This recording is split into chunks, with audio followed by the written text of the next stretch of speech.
Alright, let's finally get to it. Let's talk Dark Knight Rises spoilers. I'm going to be basing most of my observations and speculations on Chris Nolan and David Boyer's Batman by Batman Nightfall. My goodness. Alright, first thing, what do we know about this new film? We know that the main villain is Bane. So the way they're going to market it is probably going to be like Rocky. It's going to be Rocky versus Ivan Drago or Clubber Lang. So it's going to be like a big... Okay, and we know that there's also Catwoman in this new film.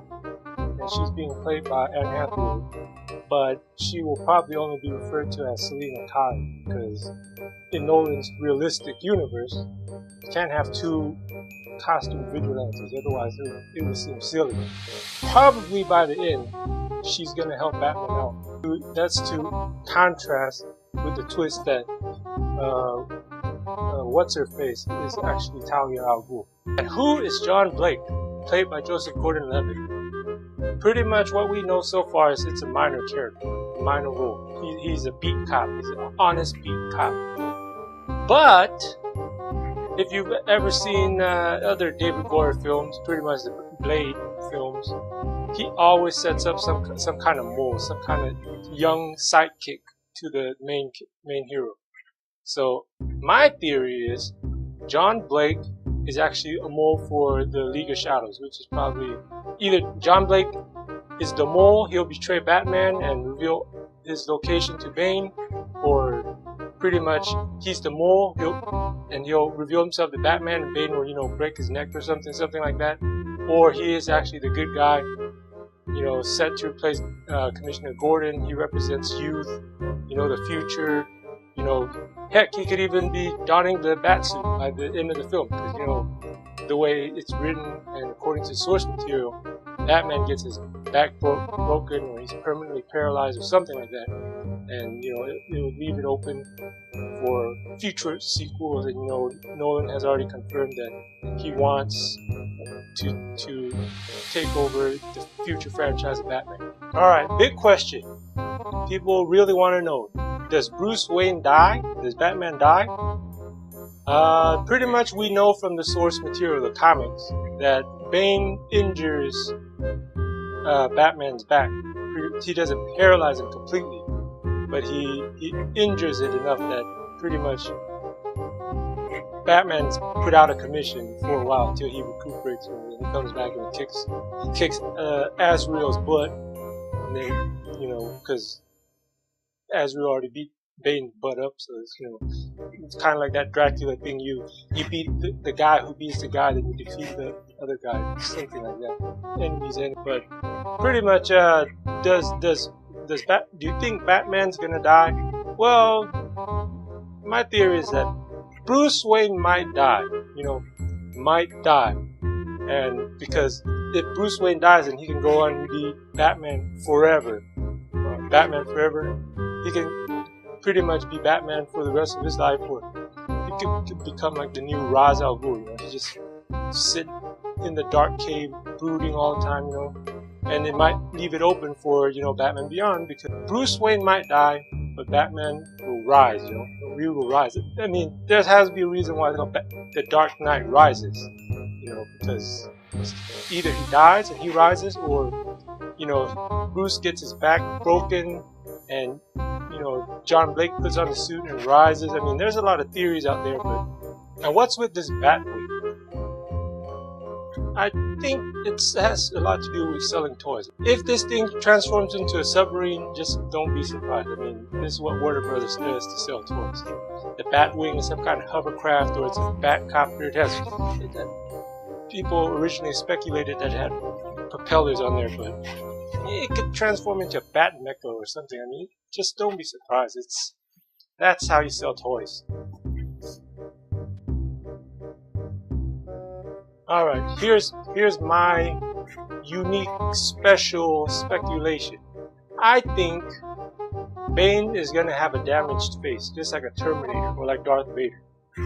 Why? Because Warner Brothers currently owns the rights to Terminator Salvation, so in order for them to cross-market their stuff, keep that imagery fresh in your head, when Batman defeats Bane, he's gonna rip that mask off, because, you know, that mask has some kind of an analgesic gas from those blue flowers, you know, from part 1, from Batman Begins. So it keeps, because Bane has some kind of nerve damage, you know.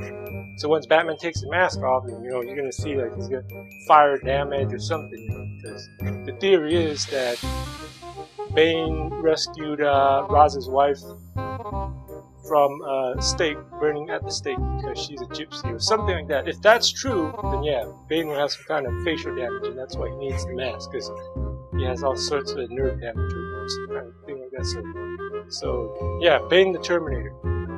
And I'm sure that's what Bane was based on in the comic books too. You know, there's pages in the comic where he's just walking around and Azrael's throwing like bat shurikens in him, and he's still, you know, going on. So, yeah, that's my unique speculation, not based on anything else. Oh, also about the Batwing. I think the tumbler transforms into the Batwing.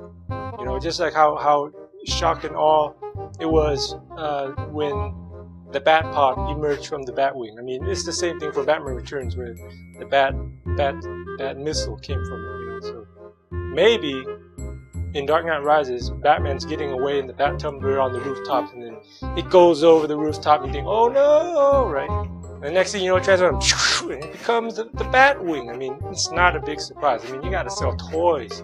So, yeah, that's something else right there to think about. I wonder if Alfred dies. I think he does. Bane might shoot him or something like that, because we know in the comics, Bane invades the mansion.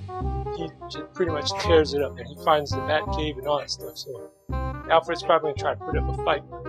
And a 6'7" tall old man, you know, puts up his fist, you know, starts fighting Bane. I mean, Bane just punches him in the gut and goes over, something like that. He might die. I don't know. He might, because if he does, and it heightens the drama, then that pretty much makes it more realistic for Batman, because he's losing everything. So he might. I don't know. We know that the Lazarus Pit is part of the Ra's al Ghul mythos. So if they work this into the story, they might do it in a way that you think Ra's will be resurrected. So knowing Nolan, he likes to use everything from his bag of tricks. So it's possible that the movie might play backwards. I don't know. He might not do it this way or not. If the movie plays backwards, then you see a young Raz rise from a pit, and you think that he's actually reborn. Actually, it's like a flashback, you know, just like in Memento, and he'll rise from the Lazarus Pit. It's actually just backwards, you know. So just like if you saw Bruce Wayne walk again, realistically, we know that if you're paralyzed, even modern science can't make you walk again. So they might do it that way. I don't know.